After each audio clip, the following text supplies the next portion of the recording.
Well, this is my third attempt at this video. The first time I was rather stoic, robotic, which is not like me. And the second time I just blathered on, got all emotional. So this is it. This is the one. This is going up no matter what. Just to fill y'all in, this could be my last video in a very long time. Um, I have chronic, long-term Lyme disease. It's antibiotic resistant, and the symptoms are such that a lot of times I walk with a cane. Sometimes I use the cane for balance because I'm very unsteady on my feet. Sometimes for pain because I have terrible arthritis symptoms throughout my body. Every joint, knuckle, everything just hurts so bad. And like the pain could be anything. Like some days I have to pick out the socks that are the loosest because just the pressure on my skin. Sometimes in bed, the sheets hurt just being on me. Strange thing. I get this incredible brain fog at times. And everyone's like, that's just you. Maybe it is, but I feel good today to make this video. I also get numbness and tingling in my hands and feet. So what basically happened was I had the pain symptoms for quite a few years now, 3, 4, maybe close to. Yeah, my alarm just went off to take my stupid medicine and it cut the video. So basically I had the pain, this arthritis for like 3, 4, close to 5 years. I guess it's hard to know because I didn't know what it was back then. I did go to the doctor. I thought it was Lyme. Came back negative, but that's a story for a few minutes from now. And they send me to this person and that person and this person and that person. And finally, when you have pain that they can't understand or diagnose, they just toss you right into the fibromyalgia column, which is an easy out for the doctors.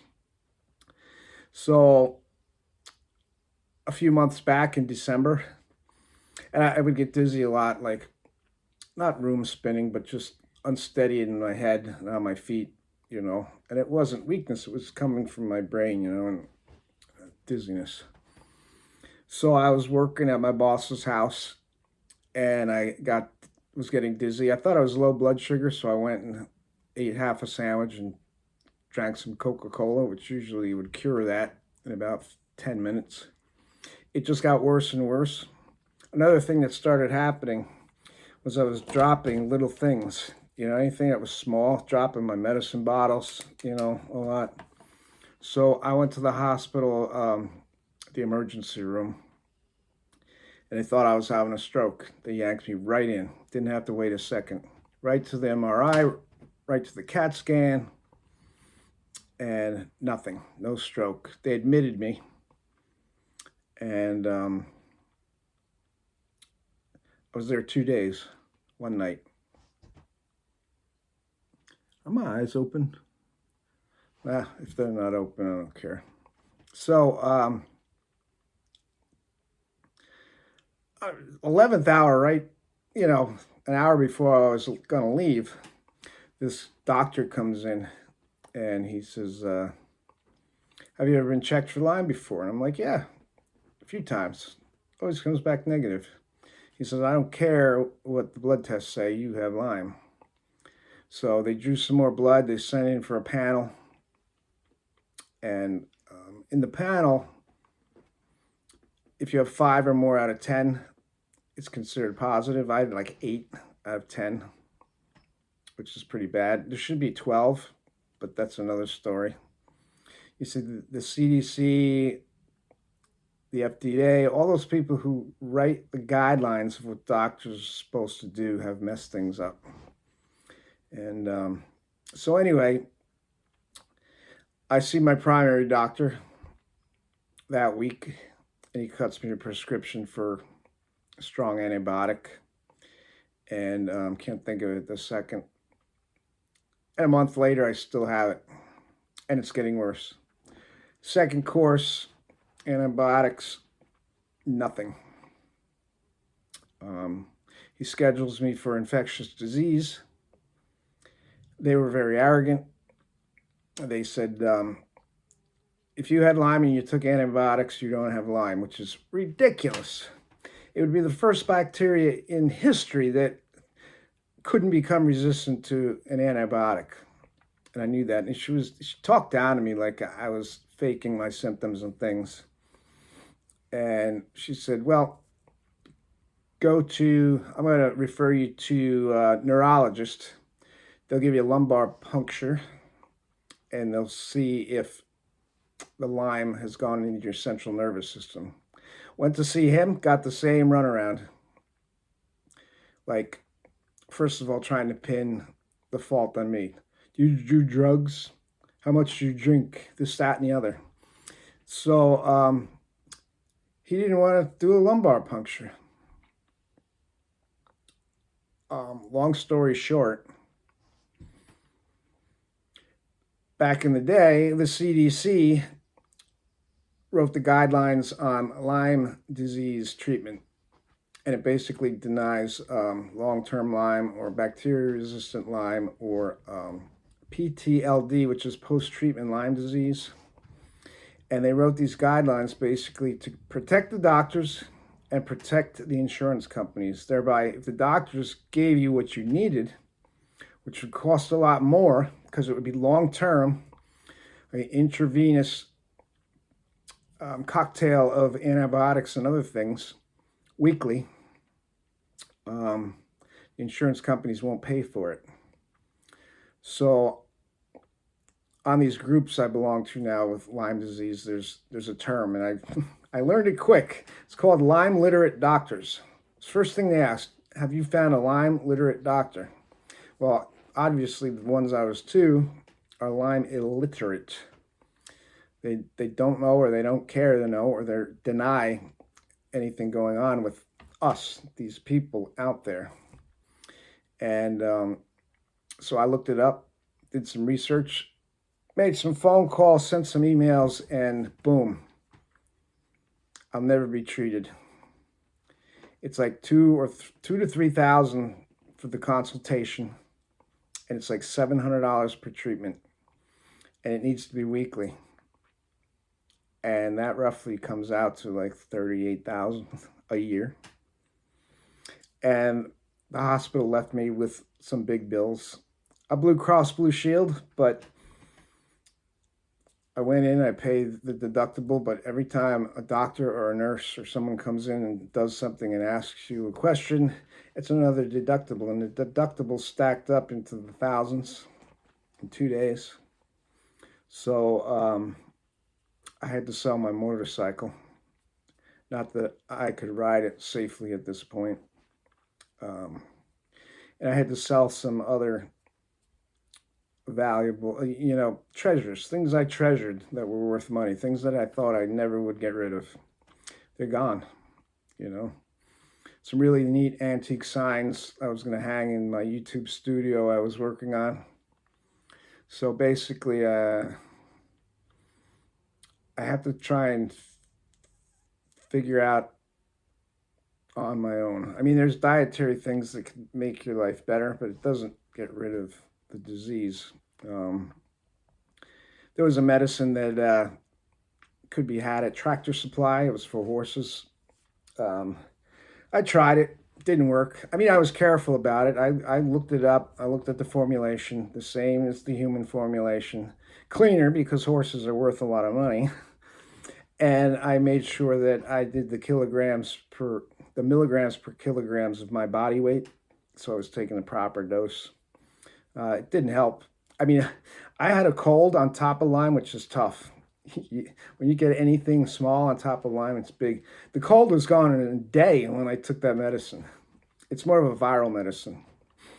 And dang, if that cold wasn't just gone overnight. So I'm going to use it from now on for like colds and flus and things, see what happens.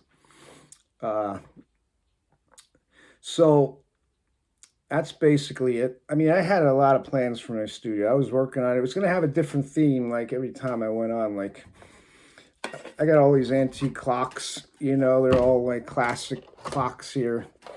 And it was just going to be clocks behind me, you know, and maybe with a sign, you know, Toby Northern time, El Buffalo time, things like that. And the clocks would be running, and they'd be on different hours depending on where the motovlogger lived. That would have been fun. And album covers would have been fun. Like I have a lot of classic albums, but these would have been fun. These are things that make you older people think of their childhood, you know. Here's one.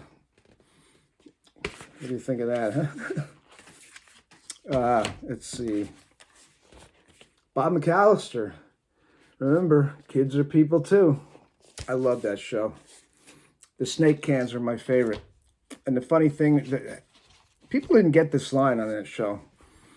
The kids, the runners-up would win this list of candy, and he would read off this list of candy, like Mars bar, Snickers, Tootsie Rolls, this, that, and the other.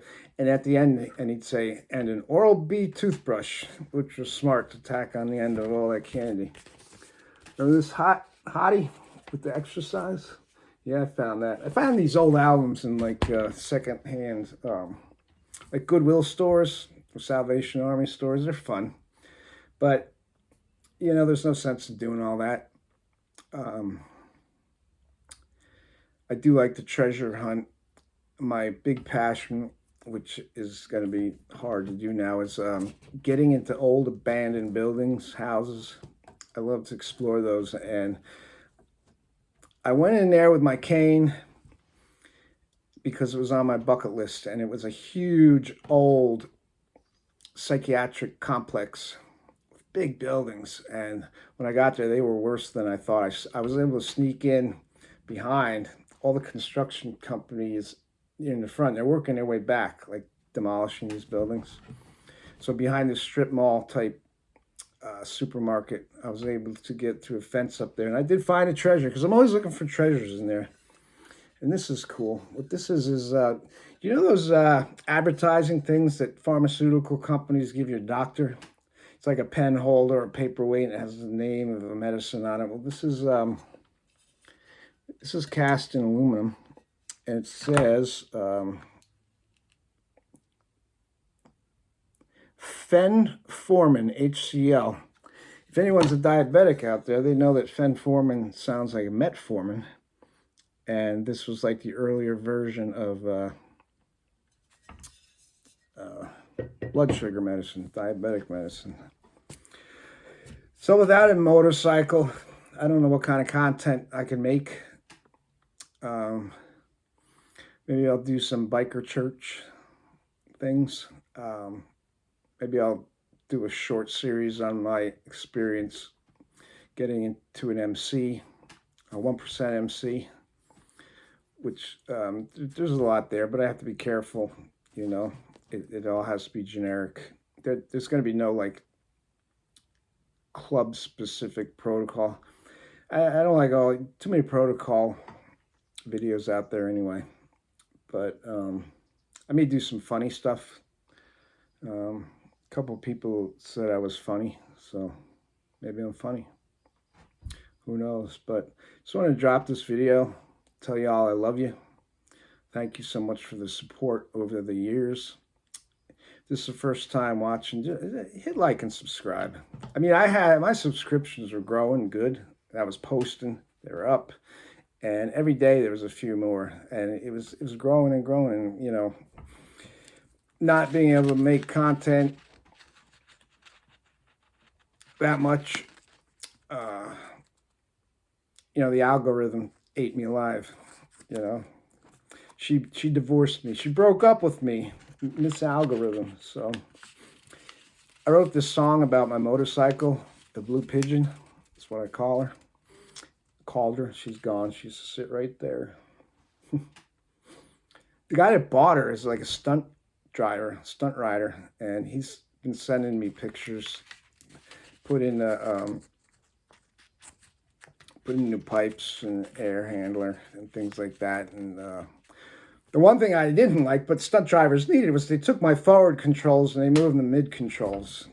But when he was buying it, he's like, "Oh, I'm gonna move these back." I'm like, "Why? Who would want to do that?" And he explained to me, and he sends me some videos as he's working on the bike. So that's kind of neat. So she's in good hands. I'm looking forward to seeing her doing stunts. But love you guys. Gonna miss you because I may be off for a while. So I wrote a song about my motorcycle called The Blue Pigeon. And it's basically in a perspective of, what if my motorcycle was a girl? What if she was my girlfriend? What was her life like? Because, someone has their history, their family, things they go through. So I sort of wrote it like that. There's some sort of weird and funny stuff in the motorcycle song. So just sort of view it that way. And if I can, and this has stopped me because I'm going to overlay some of my best memories of being with you guys. And the problem with that is I have to dig into your profiles and screenshot pictures. And, I see these pictures and they all have memories. I remember when that happened, or I remember when this happened, or I remember when that happened, and side note, now that I'm here, it's like, one thing always bothered me. I always had great followers, and social media is like a full-time job, right? Amen. Like, you need to support people if you expect support back, but as your followers grow, that becomes a job. And then it's like, okay, I'm going to pare back and stick with the core group that I started with. But that even becomes hard because the core group grows because people you love, you get to know and love, join in. And so that's tough, right? It's like a full-time job at times. But I had a follower, man, on my Instagram. And we supported the hell out of each other. I mean, we would chat on IM. We'd always comment on our posts. And this person was actually my top follower on Instagram. When I counted up all the likes and comments and things like that, right on top, man. And then I noticed there were no comments. And then I looked back and it had stopped for a while. And I went to their profile and I looked in the following column and I wasn't there anymore. So it just confused me. It kind of hurt a little bit, And but it's life. We all lose followers. But when you lose a follower like that, and I just didn't want to put them on the spot and ask, I don't like doing that to people. And I know what you're thinking, and it's not you, because we're talking on Instagram right now. We've had sort of a weird, tumultuous friendship at times, but it's not you, so don't think it's you. And I'm waiting for a response from this morning, by the way. So anyway, love you. Hope you enjoy this song. And till next time, keep the top side of your dealio up.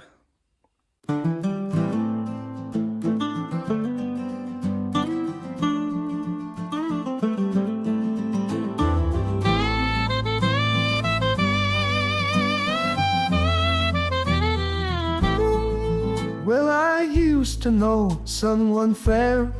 She had blue ribbons in her hair. She was such a trip, she was hardly there, but I loved her just the same. There was a reed in our window, the FM set was ragged, but she could talk, yeah, we learned to speak. And 3 years have gone by, such a long, long road to seek it. All we did was break and freak it. We had all that lovers ever had. We just blew it, and I'm not sad. Well, I'm mad and I'm bad, and 3 years have gone by. Now her world was bright orange by the fire glow, There were scars on her body from that cold, cruel road. Yeah, we broke through the window, yeah, we knocked on the door. The phone would not answer, yeah, but she's still home. Now her father has passed over. Her ex-boyfriend is a star, and her mother smokes diamonds as she sleeps out in the car. Yeah, but she remembers Big Easy, the musicians and guitars, and grass by the lake, and people who laughed and made her poor heart ache. We could have lived in the valley, or worked out on our farm, or swam in the river where everything's fine. And I'm still here and you're still there, and we're still around.